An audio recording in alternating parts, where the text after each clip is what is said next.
thank you so much for tuning in and clicking on this video.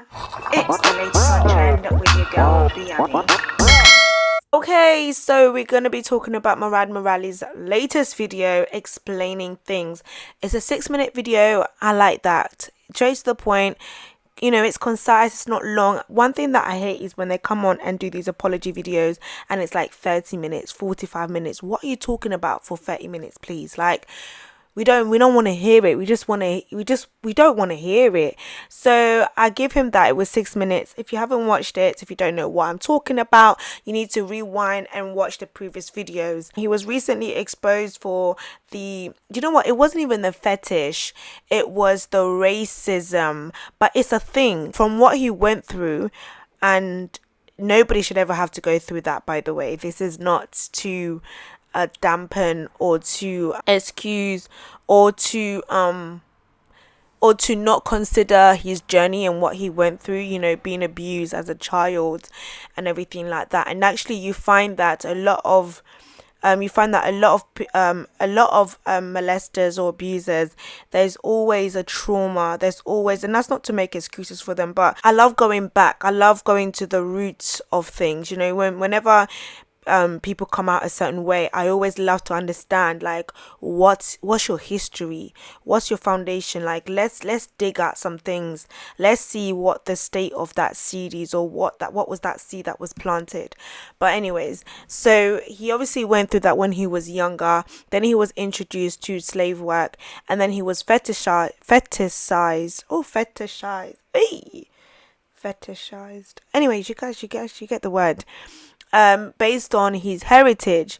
And so he got introduced to this world, and he was going into hotel rooms, and it was for the money. That's really sad, man. Murad, that's sad to hear, I can't lie. And you know, he was saying, I think we know this, when you're in that type of industry and you're literally, it's between yourself and that person in that room, if you don't abide, then you just don't know what's going to come out of there. It's a very, very dangerous position to put yourself in. And he said that he was forced to do these things, you know, this race, how did he even say it? Hold on. The race play, that's what it's called. So he was introduced to race play when he was younger. So he mentioned that he was 19, and you know, he needed to do it for the money.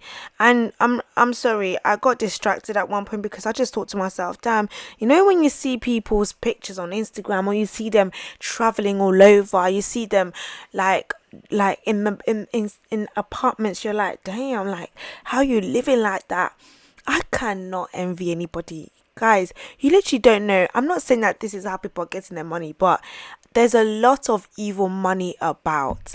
Like, there's a lot of dirty money about. And it's sad that people are putting themselves in certain situations. I'm not saying that he did.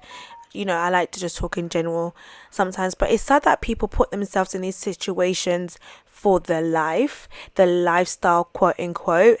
And, you know, to be so desperate for money, like, bro, how much was you making? And you went back to it. Like, you must not be making a significant amount for you to go back to, because from the first day when I'm locked in that hotel room and I'm having to do certain things that I know is like morally disturbing my spirit, I can't just go back.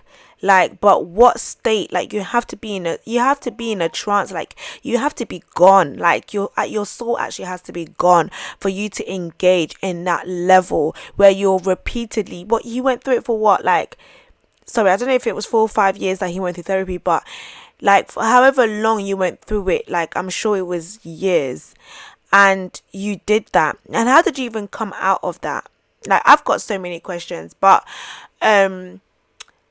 and you know what that was like. You put in yourself, like, are you addicted at this point? Like, are you on drugs at this point? Because I'm trying to understand, when I think about like slave work or women on the street, they have no choice. You have hit rock bottom, like you have no choice. And at this point, you're being influenced. You're influenced, whether it's by drugs, you're influenced by something. Like you have no. I used to watch them shows like so much. Like the sex trade and like the women on the red districts, and like just like their life and their background story, bro. Like at what state was you at? Was there a part of you that used to enjoy it? Like was it a part of you that used to get a kick out of it? Because from the videos that was released, like you were the master. So obviously when it comes to like fetishes, like they might have wanted you to play like the master and you was forced to play, but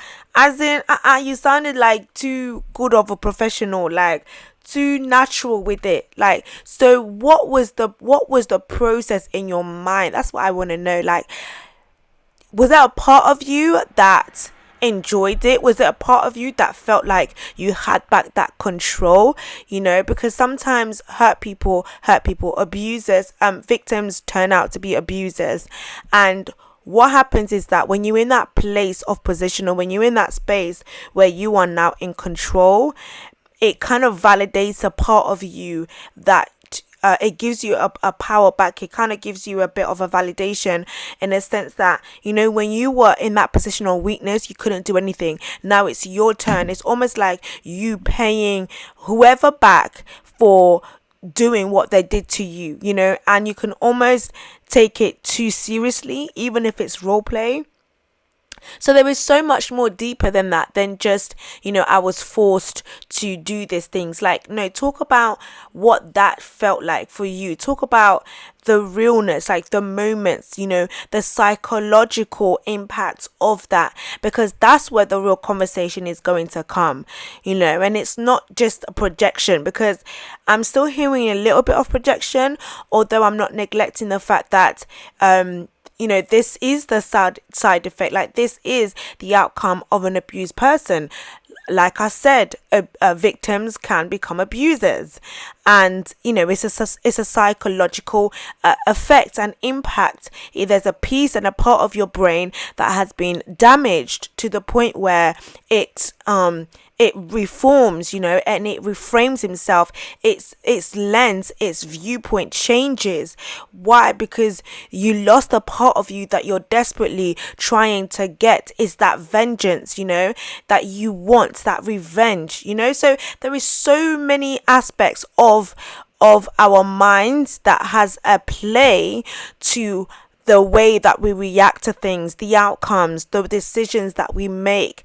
Even if we are put in that position, even if you are forced to be in this industry, but there's a part of you, there's a piece of you, that I'm not saying enjoys it, but will embrace it, that nature has been evoked, like that nature has been nurtured. Do you understand? Like, so there is so much more like deeper to it. But anyways, he came on and he said what he had to say. He said that it's not his comeback to YouTube, and he's released his apology. He's explaining things. He said so much in the video, and he definitely, I think in the first video was right. He definitely weaponized and used his background story to kind of shield himself, and that usually does more damage than good.